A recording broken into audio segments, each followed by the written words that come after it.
ரசூல் ஸல்லல்லாஹு அலைஹி வஸல்லம் சோதனை காலங்களில் ரொம்ப கவனம் வைக்கிறார். நிறைய பேர் சருகி போற இடம் சோதனை வரும்போது, கஷ்டம் வரும்போது உடங்கிடுறாங்க.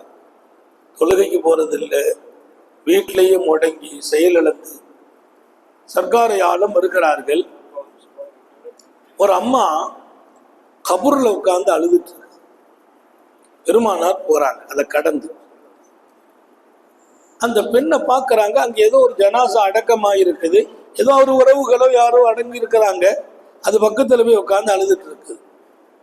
சர்க்காரை ஆலம் ஸல்லல்லாஹு அலைஹி வஸல்லம் ஃபஸ்பிரி என்றார்கள். எம்மா பொறுமையாயிரி, உனக்கு உகுந்தவர்கள் மரணித்திருக்கலாம், ஆனா நீ கபூர்ல உட்கார்ந்து இவ்வளவு நேரம் அழ வேண்டியதில்லை, பொறுமையாயிரின்னாங்க. அந்த அம்மா யாரு எவரெல்லாம் தெரியல. இந்த சில நேரத்துல நம்மை மறந்து இருக்கிற அந்த கட்டம், முன்னால் இருக்கிறவங்க யாருன்னு தெரியாது.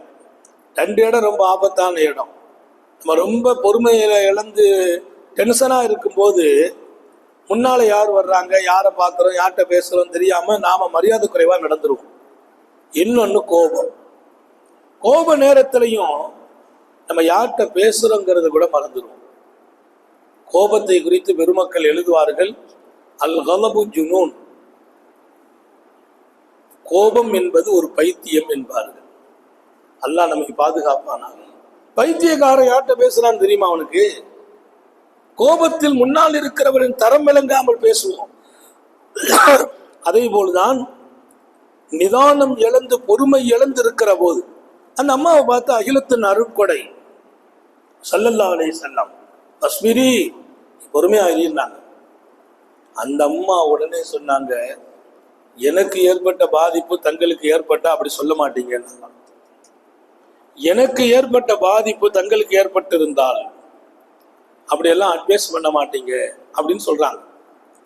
பெருமானார் ஸல்லல்லாஹு அலைஹி வஸல்லம் பதில் சொல்லல, விளங்கிட்டாங்க. அவர் நிதானமா இல்லைன்னு விளங்குறாங்க. மனுஷன் நிதானம் இழக்கிறத விட ஆபத்தானது ஒன்றும் இல்லை. எப்பவுமே நிதானமா இருக்கணும். நிதானம் இழந்துட்டோம், நம்மையே நாம் கண்ட்ரோல் பண்ண முடியாது. போயிட்டாங்க ஸல்லல்லாஹு அலைஹி வஸல்லம். பின்னால ஒருத்தங்க கேட்டாங்க, யார்கிட்ட பேசினம்மா? நீ யார்கிட்ட பேசின? உன்னை கடந்து உனக்கு அட்வைஸ் பண்ணது யாரு தெரியுமா? உலகத்தின் அருளாளர் முஹம்மது ரசூலுல்லாஹ். அந்த அம்மா பதறி போச்சு. நாயகமா வந்தார்கள். பொதுவா பெண்கள்கிட்ட பக்தி கூட இருக்கும். நபிகள் நாயகமா வந்தார்கள் ஸல்லல்லாஹு அலைஹி வஸல்லம், அவர்களிடத்திலேயா நான் பதில் சொல்லிவிட்டேன். அந்த அம்மா பதறுது. அப்படி என்ன பெருமானாரா போனாங்க, நான் கவனிக்கலையே. ஓடி வர்றாங்க அந்த அம்மா வீட்டுக்கு ஓடி வர்றாங்க. சாந்த நபிகள் ஸல்லல்லாஹு அலைஹி வஸல்லம் தர்பாருக்கு வந்து வீட்டு கதவை தட்டுறாங்க. பெருமானாருக்கு செய்தி சொல்லப்படுது. ஸல்லல்லாஹு அலைஹி வஸல்லம் உள்ள வர சொல்றாங்க. உள்ள வந்தாங்க. யா ரசூலல்லாஹ், நான் இப்போது பொறுமையாக இருக்கிறேன் என்றார். தாங்க வந்ததை கவனிக்கல, தாங்க பொறுமை காக்க சொன்னீர்கள்.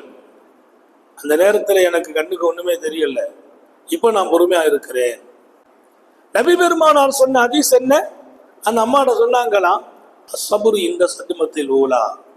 எம்மா நீ பொறுமையா இருக்கிறேன்னு இப்ப சொல்ற, பொறுமை என்பது இந்த சதுமத்தில் ஊலா, பிரச்சனை வந்த ஆரம்பத்துல இருக்கிறதான் பொறுமைன்னாங்க.